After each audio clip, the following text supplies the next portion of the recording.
ទឹកដីស្រុកបាណន់ខេត្តបាត់ដំបងបាទនឹងស្រុកបាទឃុំមួយចំនួនទៀតដែលនៅជាប់នឹងព្រំប្រទល់បាទស្ថិតក្នុងខេត្តបាត់ដំបងនេះគឺកំពុងតែភះខ្លួនរកទីមានសុវត្ថិភាពបាទយើងមើលឃើញថាអំពើឈ្លានពានបាទដល់ខុសខើយងក្នុងព្រៃផ្សៃរបស់យុធាសៀមនេះកាន់តែបាទរីករាលដាលមែនទែនហើយបាទគឺកំពុងតែទម្លាក់គ្រាប់បាទឈ្លានពានមកលើអធិបតេយ្យភាពទឹកដីយើងគ្រប់ទីកន្លែងទាំងអស់អញ្ចឹងសូមបងប្អូនប្រជាពលរដ្ឋបាទទាំងអស់ស្វែងរកនៅទីទួលមានសុវត្ថិភាពបាទដើម្បីរក្សានៅអាយុជីវិតបាទរបស់បងប្អូនបាទពុកម៉ែបងប្អូនទាំងបាទ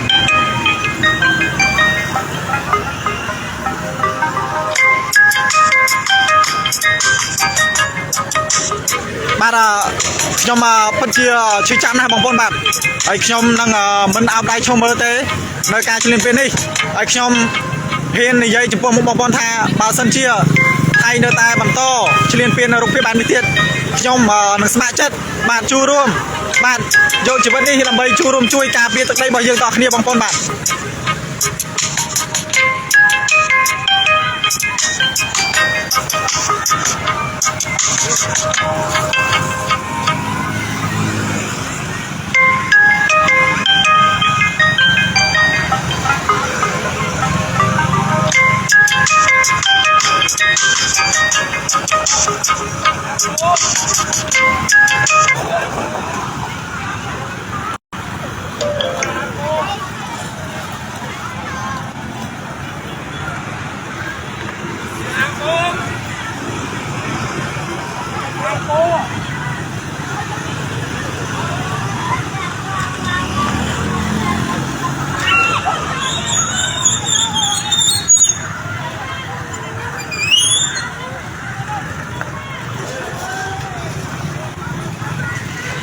បាទគឺវាទម្លាក់គ្រាប់នៅឯមន្ទីរយុទ្ធភូមិភាគទី5ទេបាទគឺសាលាវឹកបឺនបាទសាលាវឹកបឺនរបស់ពលទាហានភូមិភាគ5បាទទៅនេះគឺបងប្អូនប្រជាពលរដ្ឋយើងដែលគាត់រាវរត់ភះបាទរត់កិច្ចចេញពីតំបន់ដែល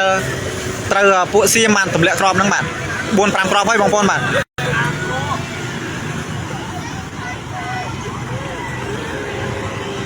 កាត់អីភ័យ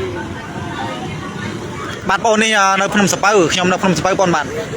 យោធាសៀមបានទម្លាក់គ្រាប់បាទតាមយន្តហោះ F16 ហ្នឹងបាទ 4-5 គ្រាប់ហើយបងប្អូនបាទឥ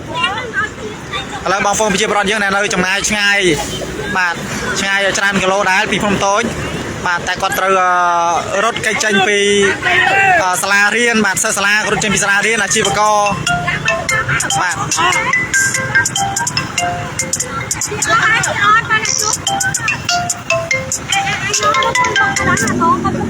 បាទខ្ញុំក្មួយទៅផ្ទះក្មួយទៅផ្ទះ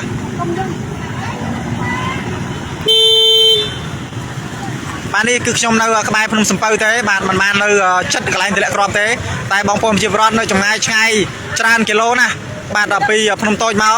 តែពួកគាត់បាទគឺពួកគាត់កំពុងតែ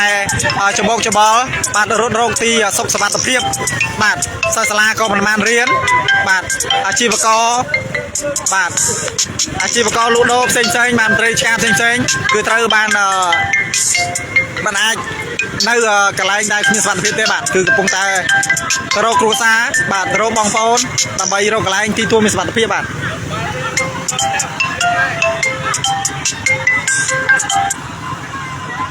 បានចឹងខ្ញុំគ្រាន់តែជម្រាបជូនព័ត៌មានដល់បងប្អូនឲ្យបានជ្រាបប៉ុណ្ណេះបាទដើម្បីឲ្យបងប្អូនបានប្រាប់ទៅដល់បងប្អូនបាទក្រុមគ្រួសារដទៃទៀតដែលមានទីលំនៅនៅក្បែរតំបន់យោធាយើងដែលសៀមបានទម្លាក់គ្រាប់បាទអំបញ្ញនេះបាទឲ្យពួកគាត់បានដើម្បីស្វែងរកនៅទីទួលមានសុវត្ថិភាពបាទកិច្ចចេញពី